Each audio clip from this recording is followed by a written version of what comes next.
Reunion. Hello, y'all.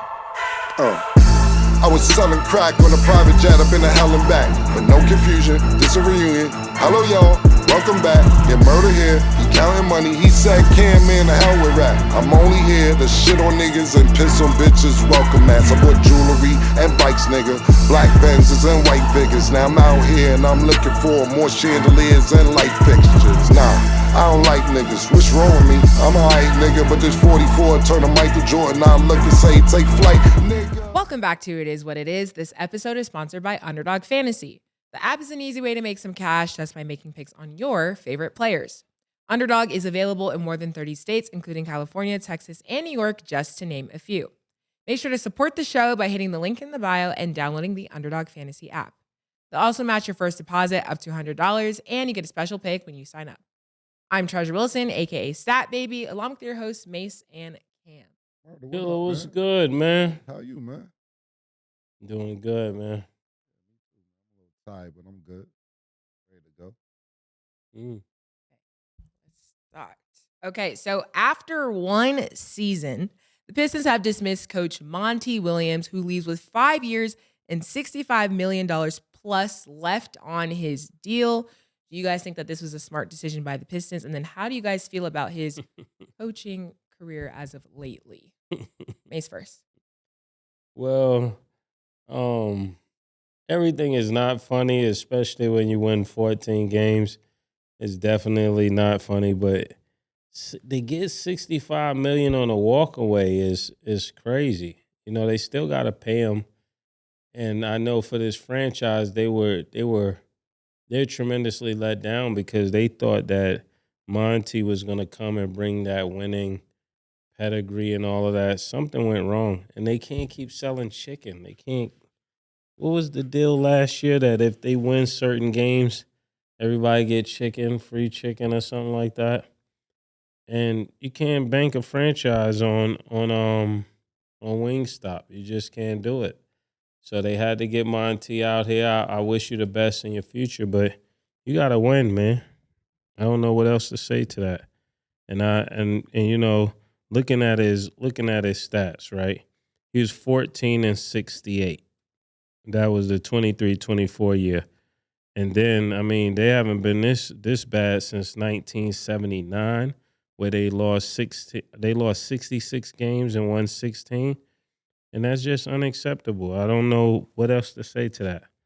Monty, you got to do better than this. And I know he's been through a lot, you know, family situations, and that's why I'm kind of taking it easy. But you gotta win, champ. 65. You got 65 million reasons to win, and you got some good talent down there. You got the guy Cabe. You got even I thought the big man that came from Golden State was gonna go down there and turn it around. But I don't know what else to say. You got to win. And we wish you the best in your future endeavors. Detroit Pistons, y'all ain't shit. Don't use Monty Williams as a scapegoat because y'all ain't shit. Y'all been ain't shit. Y'all get these draft picks.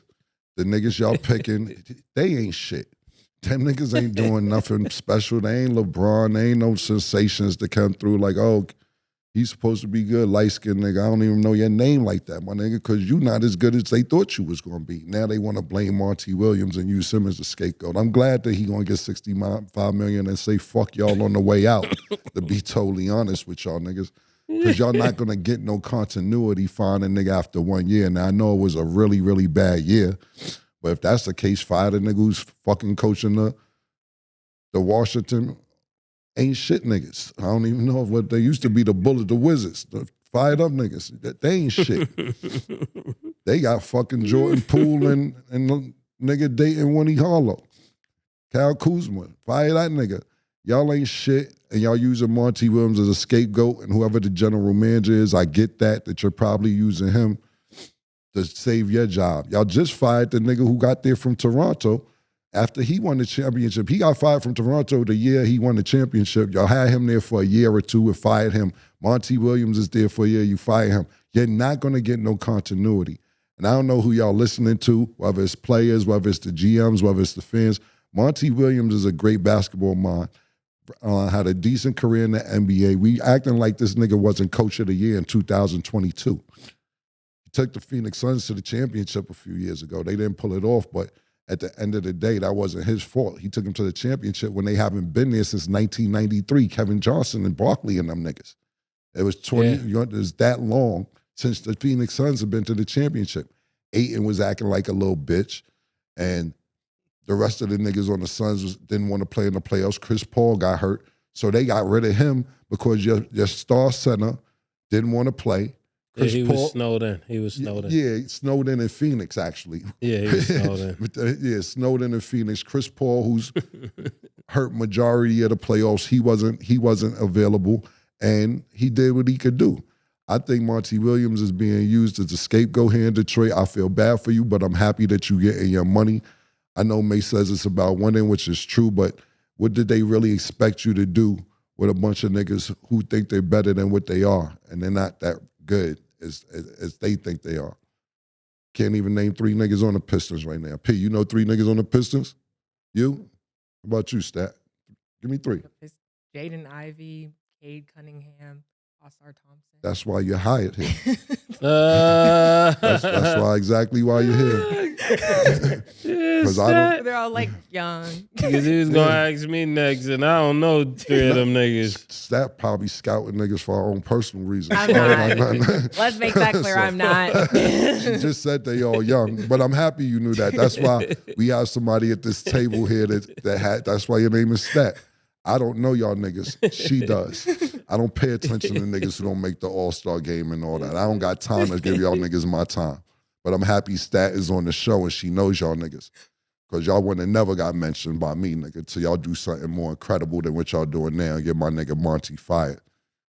I got an attitude with you niggas, to be totally honest with you. Niggas got Monty fired. That's what you running with. Yeah, man. I don't like that. I don't like that. And like you said, Murdo, you didn't really want to bring it up, but you got to realize this man was an assistant coach. His wife died in a car accident, or for ex-wife in 2016, left with 5. He had 5 kids by. You got to deal with all that, come back to coach next year, a few years later, get your team to a championship coach of the year, dealing with all that shit mentally. Nigga, that nigga's a good-ass nigga, and he ain't going to say it, so I'm going to say it for you, Monty. Y'all ain't shit, and y'all using me as the scapegoat. It ain't his fault that y'all got to come up, Detroit Pistons, that is, all type of schemes. You hit 2 free throws in a row, you get free chicken wings. You hit 4 free throws in a row, you get a night out at Motown, all type of dumbass shit. Y'all ain't shit, B. And I'm mad y'all did that to Monty, but I'm happy he gets his money on the way out. And thank you, Stat, for naming them niggas that nobody knows. I be hitting Thompson. Well, he has a twin. It was like a thing, but back to your point. Yeah, Cade was balling, though. Cade? Yeah. Yeah. He had 20. He averaged, what's his 23 name? and 8. Cade Cunningham. Oh, the light-skinned nigga. Yeah. Not really. he was doing the best on the Pistons. He wasn't carrying niggas. Yeah, he carried them to 14 wins. He was, because that's the nigga I'm talking about. He's supposed to be that nigga. Yeah. You not that nigga. You not. Maybe you'll get there. You know what I'm saying? Hopefully you'll get there one day, but the first couple years, you supposed to be that nigga, the light-skinned little curly nigga. Yeah, that's why I didn't remember his name, because they like, nah, he nice. Nah, he all right. Like Murder just said. Now if they got to give away free chicken wings for 3 free throws, you can't carry a team past 14 wins. What else was he supposed to do? He had 22 and 8. What else Monty supposed to do? Point. That's a good point. What Monty supposed to do? He You can't haven't get back done your out there. job until you Monty win. one of them niggas. I'm telling you now, if I was on them niggas, I would have been like, nigga, I don't know his numbers off top, but niggas knew who Monty was when he was playing. I would have been like, nigga, when I was playing, Yeah. I would have never let this happen. Yeah. The Cape. I couldn't be on those teams winning 14 games. Yeah. You right in Titletown, but this would happen. You get around losers, I start talking like a loser. We don't do that here. It is what it is. You got to win more than 14 games. Yeah, no, listen, what you said was right. I just don't want to blame Monty Williams for the 14. So I'm not disagreeing with your take like that. Like, yeah, teams are expected to win in 14 games is atrocious, but to throw it on Monty is crazy. Yeah. I mean, like I said, Murder, there's it's niggas 2000. that been on a 14-game winning streak. Absolutely. We got to These take this niggas only got into 14 games. consideration. Pardon me to interrupt you. It's 2024. The man was coach of the year and all-star coach in 2022. And he shouldn't have really even got fired by Phoenix. You had a new owner who came in there and wanted to start his own regime and say, yo, Mont, I didn't hire you. I got to do my own thing with my own niggas. I'm going to go with Frank Vogel because he wanted Chip. So I think I'm going to roll with a nigga who wanted Chip. And that didn't get him nowhere, to be totally honest with you, with Bradley Beal, with Kevin Durant, with Devin Booker, and Frank Vogel as a championship coach. I think if you had Monty Williams there, I'm not going to say that for a fact. At least Devin Booker already been working with him, and you had a little bit of continuity. You're not going to get any continuity and camaraderie getting niggas out of here every 9 months. I agree with that. So then that kind of brings me to my next question. What do you guys think should be next for Monty?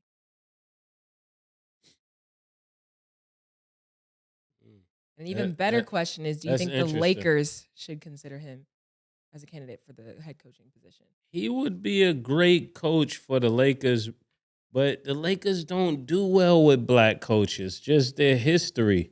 Every time they had a black coach, it didn't go well, and it would stop abruptly most times. Who was that? Brian Shaw. I think even Magic tried one time. It just never went good for black coaches. Mike Brown, Darwin Ham, just nobody black got it done. I don't like that for him. If I was Monty, hey, old white people, how y'all doing?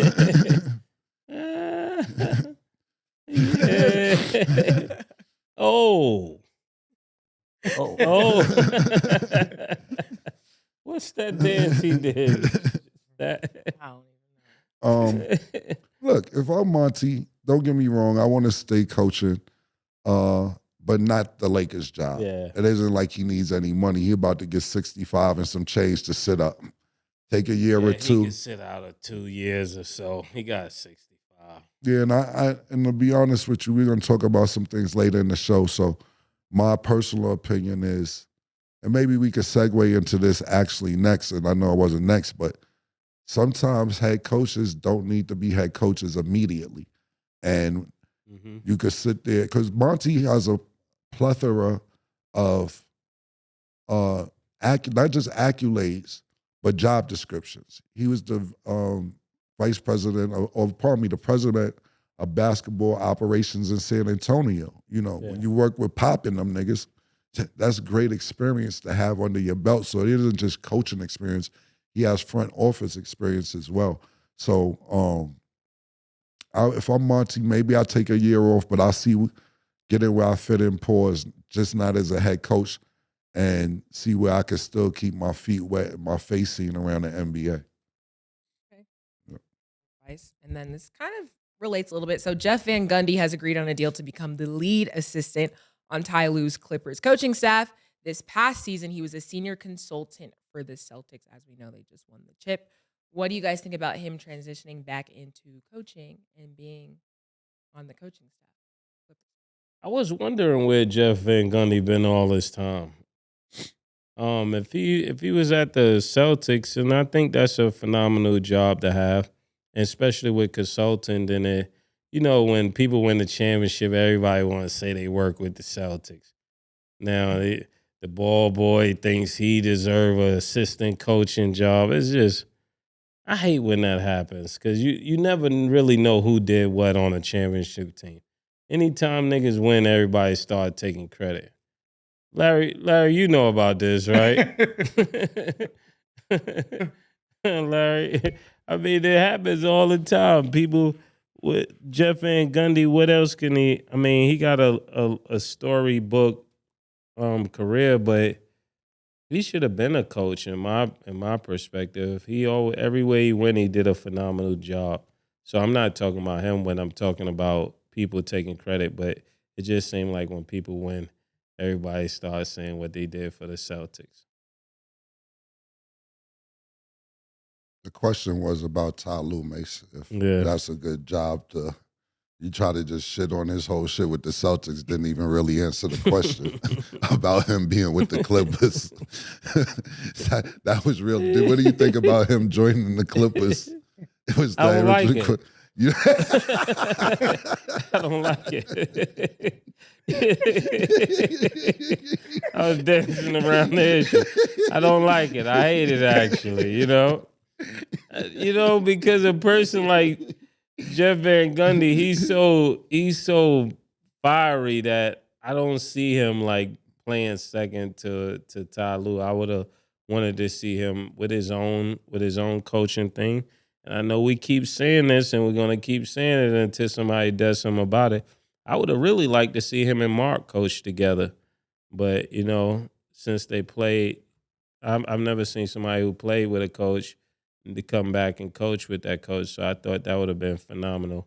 And I could see that happening in the future. Maybe Jeff Van Gundy gets in, do a good job with Ty Lue, and then he goes and does his own thing. But the Van Gundy family has always done good at coaching. Yeah, actually, he was assistant for Pat Riley with the Knicks. And before that, he was assistant at Rutgers. So he's been an assistant a few times. And, before he coached the Knicks, who better to be an assistant for than Pat Riley? Pat Riley's one of the best coaches and GMs we ever seen. But as far as Jeff Van Gundy, I like his basketball mind, very fiery. It's a good point what Mase said. And when I'm saying not saying he doesn't qualify to be an assistant, it's just that is he going to be ready to sit down? Assistants don't always be getting up and yelling and doing everything else, and he's one of them type niggas. Jeff Van Gundy team fight, he jump on the court, start trying to tackle Alonzo Mourning, he hold niggas' legs, all that. Hey, yo, my man. Whole niggas' legs is whack.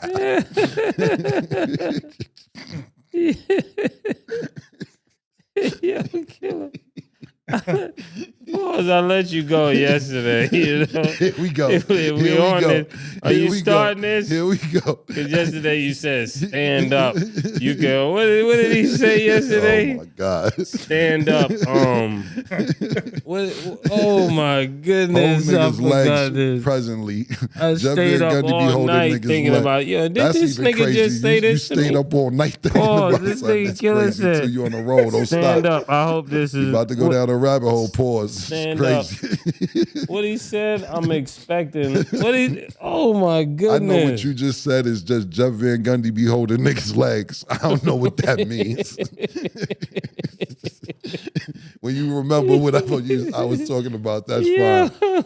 But you can bring it back up if you recall what I said. Pause. But Jeff Van Gundy be holding niggas' legs. You remember it, Nick? You remember what he said? Yo, stand up. Oh my goodness. Nick, show your hat on the screen, please, real quick. Pause, man.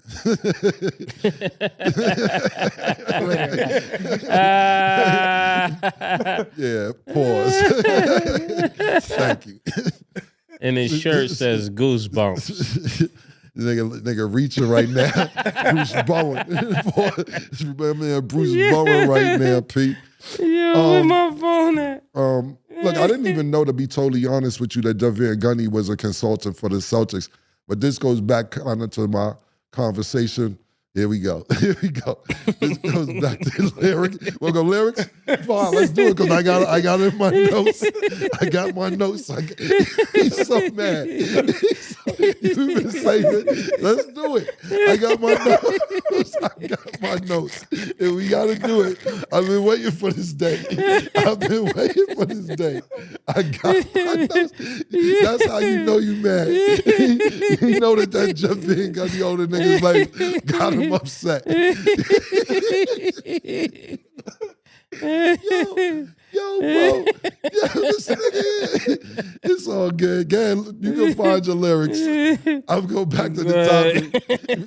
I didn't know Jeff Van Gundy was an assistant, or pardon me, a consultant for the Celtics.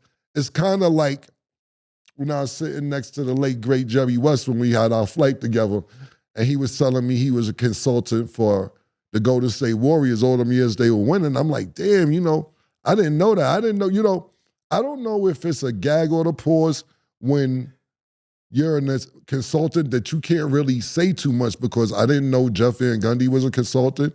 I didn't know Jerry West was a consultant because when we was talking, I was saying, yo, you did a marvelous job, of course, with the Lakers and what he did to rejuvenate the Memphis Grizzlies at the time he was GMing down there was great.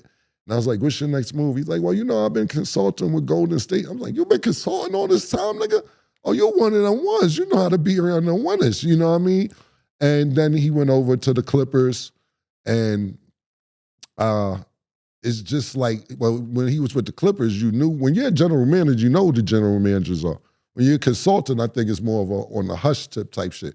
It's like, for instance, me and Mase went to see Phoenix play a couple games, not this season, it just passed, the previous season.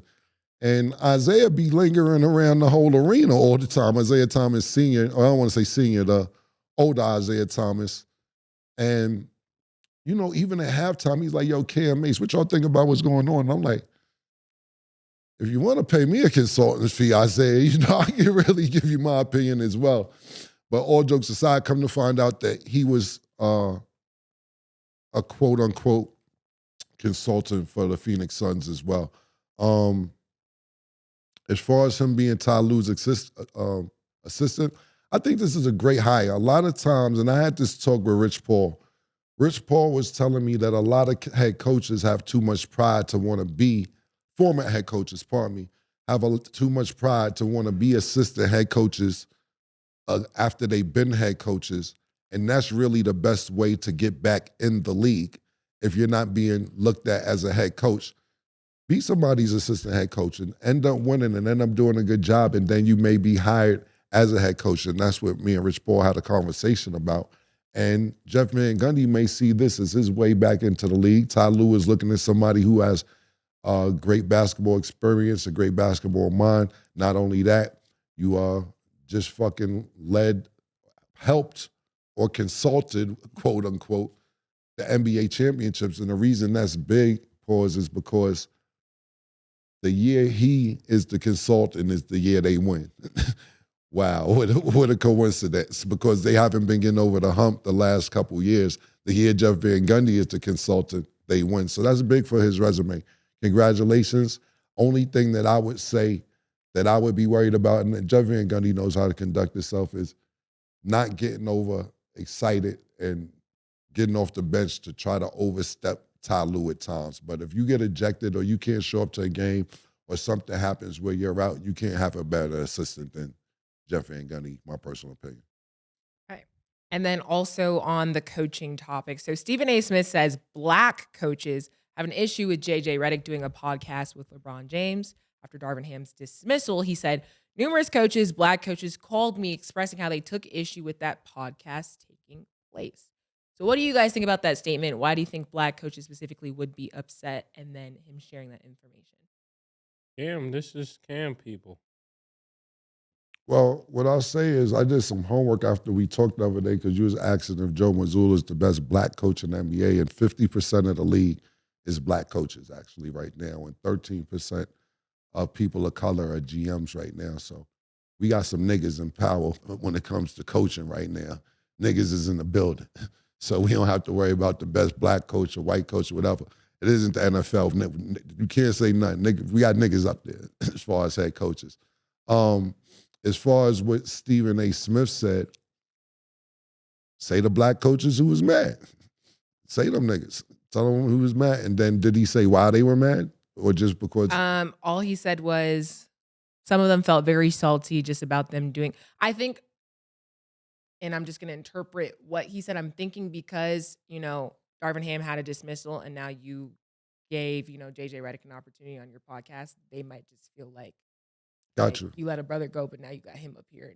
Right. Yeah. But didn't the podcast start before Darvin Ham got fired? Apparently it was like right around the same time. So while he was already being talked about being let go.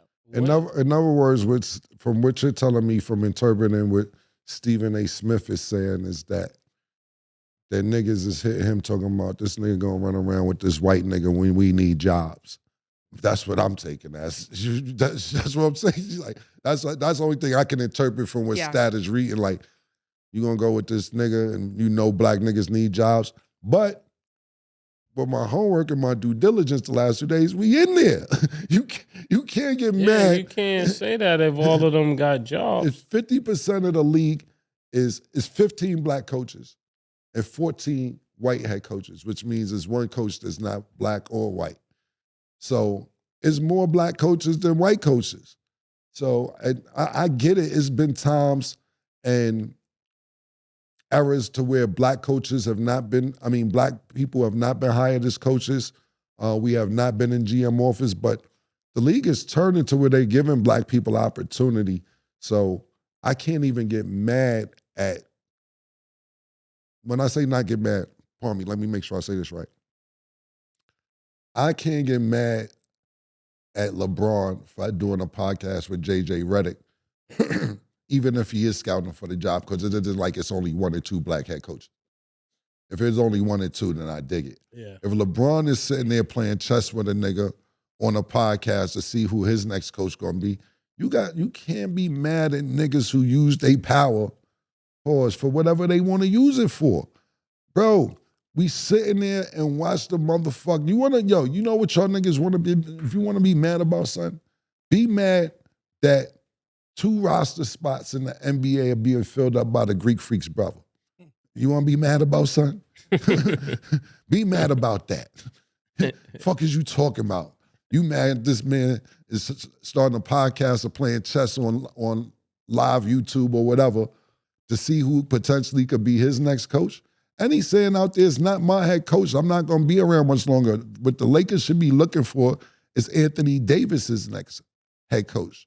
Because I'm in and out, pause. You don't know how long LeBron is. Now, LeBron is looking sensational. LeBron's actually looking like he could play another 5, 6, 7 years to me, honestly. I don't know if Father Time going to catch up to him and just grab him by the collar one day or what, but it doesn't look like he's declining for somebody that's going to be 40 years old this year. Are they getting mad like JJ Redick is like the Caitlin Clark? Is it kind of like giving that vibe?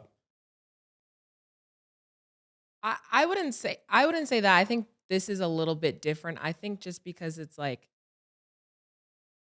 when you put it that way, it sounds like that type of vibe. It sounds similar. But it's still a little different. Like black people getting upset that this young white person is coming in and getting the job opportunity and getting the light, and they don't like it, right? Because they feel like they didn't do the work, right? For the role that they're in. It's very similar. Yeah. Yeah, I guess you could kind of put it that way because that's just what it seems like on paper. But I'm like, maybe it's something. What do you think, PT? Is it similar?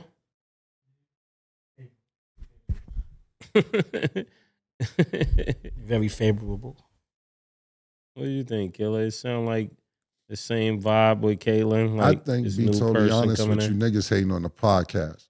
That's what it sound like to me. Yeah. It don't even got nothing to do with the coach. The niggas is out here oversaturating the market. LeBron shit might be doing good. I don't know if it's doing good or not. But niggas trying to say, oh, the coaches is mad out here and this, that, and the third. Let that man do his podcast, my nigga. What the fuck you talking about? At the end of the day, it ain't he's not hiring the coach to be the next Laker coach. That's Jeannie Buss, Rob Pelinka's job. Will they ask him his opinion? Maybe.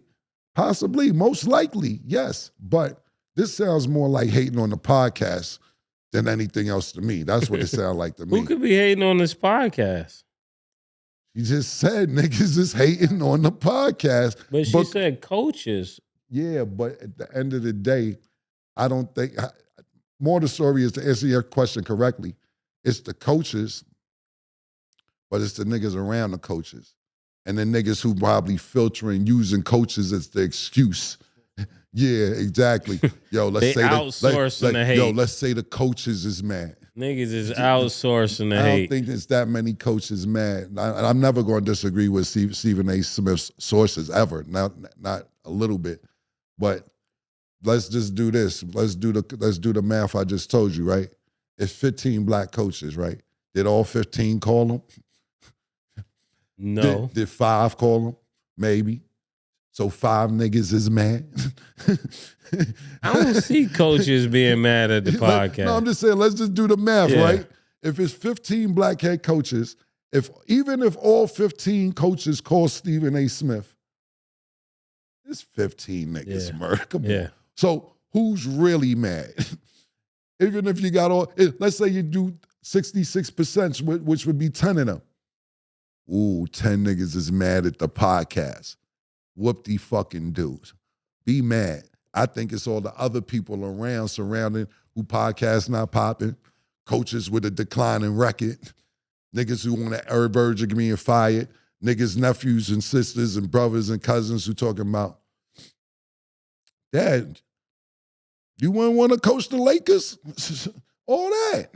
It's 15 black coaches. How many niggas could be really mad? If all 15 niggas was mad at me and I'm LeBron, I'm like, I don't give a fuck. Whatever. Add them to 15 niggas to the other millions of niggas who be hating on me anyway. They're basically saying you giving him all the interviews and not us, because they're looking at the podcast. Now that I heard everyone speak, they're looking at the podcast like you giving him the alley-oop for the job. Let other people come in here and get the same type of interview. Ronnie James worked out for the Suns yesterday.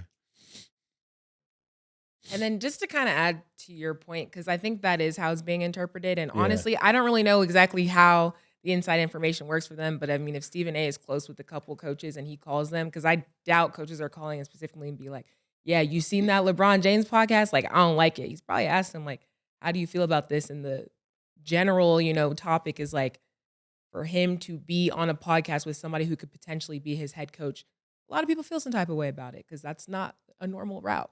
Well, listen, just to intervene, and I know it's potential head coaching. Jalen Brunson and Josh Hart have a podcast. Mm-hmm. Tom Thibodeau would be on there. Niggas mad at that? I know that's already their coach already. Yeah. But it's nigga, what is Tom Thibodeau doing up there with his players? Like, yo, what the fuck are we talking about? It don't even make, yo, them niggas got a podcast. Thibodeau just was on there last week. Jalen Brunson was asking him like, yo, what do you say to all the people that say you play us too many minutes? Nigga said, fuck them niggas. I do what I want to do. Y'all in shape, right? He told them niggas on their podcast that. You in shape, right? Yeah, you know what I'm saying? So I know this is a potential head coach as opposed to somebody who's already coaching.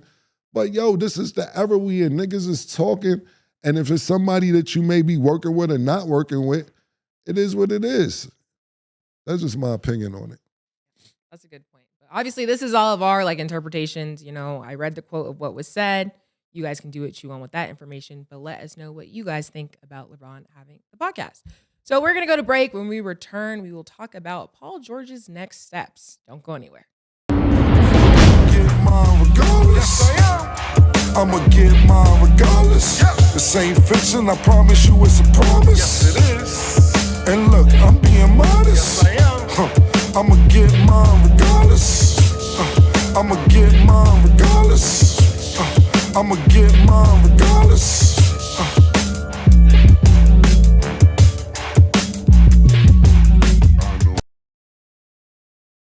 Welcome back. Now let's get into our underdog fantasy picks of the day. We did WNBA picks. So tonight, the Liberty will play the Sparks. Underdog fantasy has Breanna Stewart at 9 rebounds. Do you ever higher or lower Mase? Breanna Stewart? Mm-hmm. Higher. Higher. Hey, Sabrina is at 6.5 assists. Do you ever higher or lower Cam? Sabrina who? Ionescu? Lower. Yep, lower. Hey, and Rakia Jackson is at 10.5 points. Do you ever higher or lower Mase? I don't know who Rakia is. She was just Yeah, drafted. yeah, she's nice. Yeah. How many? 10.5 points. I'm going higher. Yeah. I'm going higher. I like her name. And she a little sexy joint too. I'm betting on you, boo. Underdog code. You under code Cam now, ma. Yeah. You are officially under code Cam, baby. And I'm going to be watching. And listen, Rakia, Skylar Diggins. I'm gonna come up. Matter of fact, I'm gonna bring my list tomorrow. Whenever y'all get fined, hit me. I got y'all. I'm paying y'all fines. So do what y'all got to do. Yeah. do what y'all got to do, man. This Trick Daddy vibe. Yeah, I'm at that age. I got a budget. I'm at that age. Rakia, Skylar Diggins, and I'm gonna get a list about 4 other people. If they acting funny with y'all, do what you got to do. I'm paying the fine. I got y'all. Download the Underdog Fantasy app and you can make your picks too. Yeah. Okay, so let's discuss Paul George. There's a lot of buzz around him right now because he could become an unrestricted free agent this summer. He said in the podcast, "I want to contribute to winning basketball, but at this point, it's not even about chasing a championship, but it's playing the right style of basketball. That's what he's chasing." What do you guys think his next steps should be? If he's talking about the style of basketball he should be playing, this is Paul George, right? Mm-hmm. He definitely got to get out of there because they're not playing that kind of basketball. There've been all kind of rumors and speculations about this team. Now that we're hearing that Jeff Van Gundy is going out there, it just seemed like they're moving in a direction where they have to make changes, and change is inevitable. I mean, they're going to keep Kawhi if he stays healthy. And they gotta re-sign Paul George, but they might be on the move with James Harden. And I know what you call it is really, I gotta look at what Jeff Van Gundy used to always say about what's his name? James Harden. Because either he's fond of James Harden or he's probably saying some different things. And I got to go back and look at that because that's going to play into the dynamic if he's not a person that really thinks James Harden should play the way that he normally plays. I think he's a phenomenal player, but they've been talking about little whispers about trading him for Trae Young. That would be interesting, but I'm not sure that fixes everything. They still need a big man like Nas Reed or one of them type of people, an athletic big. That's when they're going to really make some noise in the West. But until they get an athletic big, it doesn't matter what Paul George does with the Clippers. I would like to see him at 76ers. I think that's the perfect place for him to play. Take his talents to Philadelphia. When he said those comments, when were they and who asked them and what exactly? So it wasn't concerning the exact trade because he hasn't said anything about that next, but they were basically just asking him what he was looking for, and he said basically when what kind of atmosphere was he in? It was a casual podcast. Let me find exactly which one. Yeah, he said the style of play. You know, that's a shot. That's what I'm trying to figure out when this was said. Yeah. Okay, take your time. I'm going purely off the comment of what he said, and it's definitely a shot to me. It's saying that his teammates aren't playing the right style of basketball. You got some information? Yeah, it was actually on his podcast. Okay. Yeah. Playoff P. So I get my shit off for my own shit. Pause. To me, I don't know who the shot is at, but it's definitely a shot. I don't know if it's at Ty Lue. I don't know if it's at James Harden and Russell Westbrook. I don't know if it's at, Kawhi Leonard. They are supposed to come there and do something special, but Kawhi Leonard's never available, and that may go into his decision of staying with the Clippers or not. What I will say is this. With Jeff Van Gundy staying there, they may convince him to stay one more year because it's only one more year that he has on his contract. How old is Paul George when you get a second? So he only has one more year on his contract if he stays. And that's totally up 34. Yeah, so he'll probably get another after this year, another 4 or 5 year contract. I don't know about 5, 4-year deal, whether it be with Philadelphia or wherever he goes, but I don't think that he's happy. You have to think about this. Him and Kawhi Leonard coming to the Clippers was supposed to be the big deal, the new show in town, fuck the Lakers, et cetera, and you get bumped in the first round.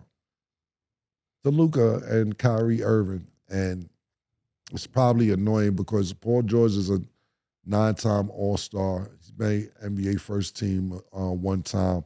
And we actually had a segment on this show maybe a couple months ago about how younger players, not just this season, previous seasons on our show, where players are saying, we made it into a joke, and then come to find out a lot of players think that Paul George is the best player of this generation, including Carmelo Anthony's son.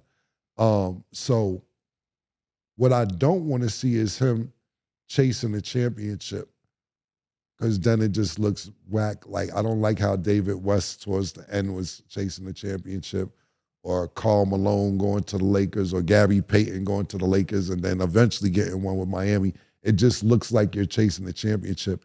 And Paul George is too good of a player just to go from team to team to try and win a championship. Even James Harden to a certain extent. But the reason I respect James Harden is because James Harden won the championship so bad that he turned down a deal years ago with the Houston Rockets for $103 million, I believe it was, for 2 years to try and win a championship. And when you turn down that kind of money, that means you want to win bad. And look where it's at. He still hasn't gotten a championship. Left there, went to Boston, went to Philadelphia, went to the Clippers, still haven't won a championship. So I don't like when players seem like they're chasing the championship. But Paul George, I get it. You're 34 years old. 33? 30? Yeah, 34. 33, 34, pardon me. And that's what people want before they go, especially when you're financially secure for the rest of your life. You want that ring before you retire. I don't think what Mase said is a bad idea at all. Him with the Sixers would be really, really good. But I don't think it's a foregone conclusion that the Sixers will win a championship with him. Boston looked spectacular. The Knicks weren't healthy all season. Miami wasn't healthy. We know Joel Embiid is a monster. Tyrese Maxey came into his own. I don't think it's a foregone conclusion in the East with the Sixers going to the championship with him. I don't see that. And I'm saying they can't get there. I just don't think that it's a foregone conclusion. Okay. And then Pascal Siakam agreed to a new 4-year, $189.5 million max contract to return to the Pacers. Do you guys think that this is a good decision? How much money again? $189.5 million. Yeah, he can't turn that down. There's no way. There's no way he could turn that type of money down to go back to Indiana, because on any other team, I don't think he makes that amount. He's a good player, but now looking at the league, I don't think he makes that anywhere else, because now that the deals are even going higher, people are trying to load up their team with other max players. So every team already got the players that they want. It's not like 3 years ago when everybody was trying to build super teams. It was more money, I think, at that time. And now the more money is coming from people who are just reallocating the money from the same team. So I'm really happy that he's getting that money, and he's getting it from them, but they're on the hunt for another player. So this would be a place he can get 200 something if they didn't need another player. But the way they played this postseason, they're in need of another player. The nigga, look, this guy's from Africa. No disrespect, I'm talking about making a long way. 189 million. Niggas can't be born in America and make that. That goes to show part of his work ethic. And he came along, and it's not just him. Anybody that comes from that continent, I mean this in the most sincere way, it's way more resources and stuff that they have now. Even the WNBA, having NBA out there. Imagine the work ethic that you have to go through to even get an opportunity to leave to go play somewhere else, to be seen in the NBA. Like we said, it's been less than 5,000 players in the NBA. So when I see Bo Sr., Bo Jr., Joel Embiid, Pascal Siakam, making these strides and getting here, I want to give them more credit than anything in the world, because it's not a lot of eyes on a lot of people in them. I don't know I know he's from Cameroon, but I don't know what the basketball scene like is in Cameroon. But just to get the opportunity to be here, I want to say that before I even talk about his contract. That's a big accomplishment, and salute to you. Not just that. You come here, you go to college, you get here, you don't even go to the NBA directly. You go to the D League. You win the finals. You're the finals MVP, pause in the D League. And then you get to the NBA your first year, not your first year, 2019, you become most improved player. Then you become an NBA champion. Now you're at almost 200 million. I just think the road for him to get to this check, that's why I want to state everything that I said, is a big accomplishment more than with being a max player, more than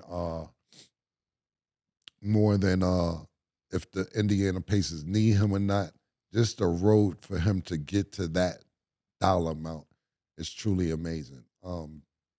Back to more of what works for the Pacers and what works for him. He's great. Look, at the end of the day, when these agents negotiate, we have to keep in mind that all these accolades or all these games that they win are part of negotiation. Look, my nigga, we could take our business somewhere else, but I didn't see nobody else in the Eastern Conference Finals again. We lost to the champs, nigga. And not only that, we ain't have the star player that y'all say Halliburton. That's y'all nigga. I had to do what I had to do.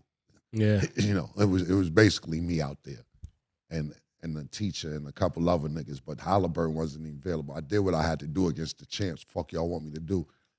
Now I know some niggas who looking for me, who's interested in my talents, but I would love to stay here. And Indiana Pacers, I think, did the right thing because you got somebody who's going to work hard, like I just said, because of not just because of his journey, but you could tell he works hard. You have somebody who knows what it takes to win a championship. You got somebody who's going to give you full effort every time he's on the court. So I think this was a good move on the Pacers, and I wish him much luck and congratulations. yeah, and to go with what Killer said, he got his money on Juneteenth. Yeah, even better. Even better. Even better, man. Okay, and then let's talk football real quick. So Trevor Lawrence signed a 5-year, $275 million extension. In the NFL overall, when it comes to guaranteed money, Trevor Lawrence ranks 4th behind Deshaun Watson, Joe Burrow, and Justin Herbert, with Lamar Jackson after him at $185 million. Do you guys feel like Trevor Lawrence's deal is too high? To say it's too high would probably sound like hate, but $55 million a year is a lot of money. Just think about that. As a quarterback, you're getting $55 million, and I mean, stat, you lived in Jacksonville. $55 million in Jacksonville is like $85 million. It gotta be multiplied. It would be like $55 million in Mississippi, right? They gotta be worth 100, right? It's like getting $100 million a year. Does he mean $100 million to Jacksonville a year? I don't know about that.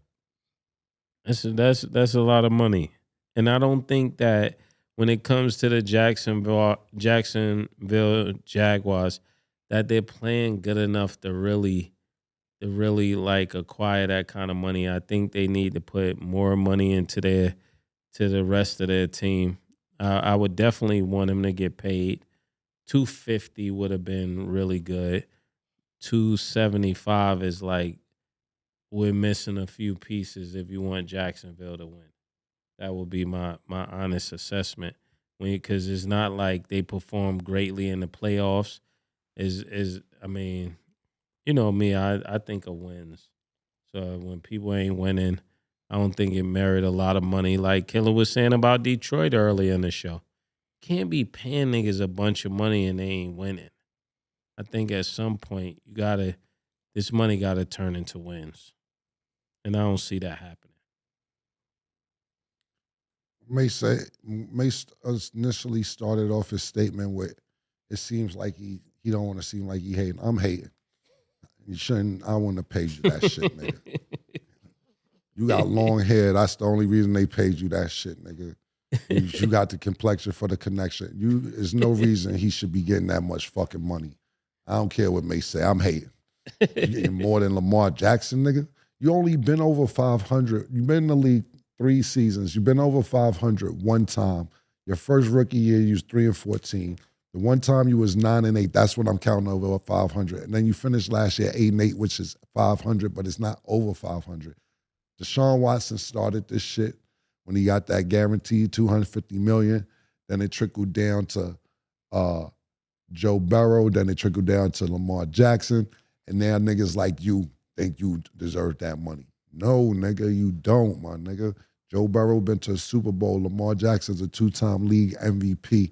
Deshaun Watson, I may say he may not deserve it, but people are looking at his upside. He had a decent career in Houston before he got to the Browns, and the Browns were so desperate that they paid him that money. And I know all these other owners are mad at the Cleveland Browns owner because he set this precedent. And when you set that precedent, now you like, if Mase own a fucking team, and I own a team, and PT own a team, and Larry own a team, Stat too, whatever. No disrespect, I'm just saying, if we don't own teams, and we kicking it, yo, nigga. Larry gave this nigga Yeah, fuck you talking about. My quarterback kicking your ass. Y'all my quarterback kicking your ass. Larry jumps out the window and be like, know who I got, nigga. Yo, Larry, why'd you give him $250? I'm tired of y'all talking shit to me, man. Y'all keep talking crazy to me, man. I'm not gonna have it. Yeah, but you fucking shit up. Now, Mase quarterback, Stat quarterback, P quarterback. Listen, man, that nigga, he been on a hand job retreat for the last year and a half. And he got $250. He got $250. We don't even know if he like that.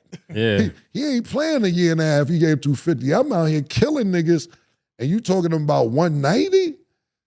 I'm gonna have to sit mini camp out and all that, man. I'm gonna have to chill out. I'm not gonna make it to OTAs and all that until we figure something out. And with the Cleveland Browns setting that precedent, you got niggas like the Jacksonville Jaguars saying, let's get this shit out the way. Because don't get me wrong, Trevor Lawrence had a decent season last year, but it didn't translate into wins like Mase said. Outstanding college career as well. Yeah. But that does not mean you're going to get the job done. And I think this was a premature deal that they gave him. I'm not saying his contract isn't up and they don't need to re-sign him, but god damn, bro. Not Trevor Lawrence, bro. No.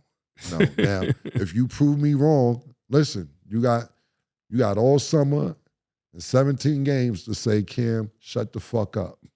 You don't know what the fuck you talking about. And I'll shut up. But if you asking me in June, today, more guaranteed money than Lamar Jackson, and don't get me wrong, he hasn't been to the Super Bowl yet, but he's proven it. He went there last year and snatched on a nigga home field the league MVP out of nigga hands, out of Brock Purdy. Give me that. Give me that, nigga. Fuck. That's your king? Give me that. Fuck out of here. That's what he did. And I know that doesn't translate into a Super Bowl win, but we watched that with our own eyes. So Trevor Lawrence, I don't really like hating on niggas getting their money, but this particular situation, out of many situations that I didn't hate, I'm going to have to hate until further notice. Nigga said I'm going to have to hate. Yo, Trev, he feels strong about that. Killer, you gonna end up in Trevor's commercial next. Yeah, hey, yo, listen. And Trevor will be in the next freestyle. After that, I got bars for anybody who play games with me, man. And if you want to take it beyond that, that's on you. And I'll just add, I don't think Trevor Lawrence wants any smoke. But, like, Jacksonville does like him, so shout out to him. I mean, they don't like him. They yes, love do. that nigga. Yeah, that's what I was going to say. That's what I'm saying. Like, I think for the Jaguars, like, it's hope. So we'll see. Maybe he'll step it up. So. To agree with y'all, Jacksonville hasn't been good for a long time. Yeah. So, the thing about it to me is, and totally agreeing with what you two are saying, he has a great image as well. He's tall, pause. He could do them hair commercials. Sell hair. Yeah, you know what I'm saying? Southern wife. Yeah. He's not just white. He got a pinch of red. When that counts down there. When you're red, that counts. Them Confederate states with them flags. Them shits out there. Yeah, that counts, man. He definitely got the good old boy image. That's what I'm trying to tell you, nigga. South Carolina, and then you're not far from where you play college at. You're not too far. Like all that area. You know, listen, let me tell you something. When I drive once in a while, and I haven't done it in a while, but when I drive from New York to Florida, when I get in that little loop between South Carolina and Jacksonville, I drive with two hands and I look straight. And I do 55 miles per hour. And I don't get eye contact with anybody. I try not to stop for gas in between South Carolina, Georgia, and Jacksonville. So I promise you, I don't now. When I get to Orlando, I start getting a little, we start getting that little cut between South Carolina, Georgia, and Jacksonville on 95. Don't play no games over there, man. They take matters into their own hands. God, no disrespect, and I don't even mean to bring it up and be down on the show. Yeah. There's a lot of murders and shit. A lot. Actually. Yeah, like, bro, that man, it was a kid just going jogging. Niggas started hunting the nigga. Well, sundown towns are still. Pardon me? Sundown towns. Sundown. See, I don't even know what they. Where your cowboy hat at, nigga? Like you cannot go in those areas at night. Like no niggas. But that's what I'm trying to say. Y'all know sundown towns. I'm thank y'all for teaching me that phrase. But the shit I seen was in the daytime. Blessings. It was. And real talk. God bless. And all of my black folks and colored folks down there in that area. I love y'all and be safe, man. Yeah, Jacksonville is definitely sundown. Not Jacksonville, but certain areas in different cities. It's a thing for real. So Gainesville, all of that is sundown. A lot of them. Shout out to the South. Okay. That's all the time that we have for today. Thanks for watching. And as always, it is what it is.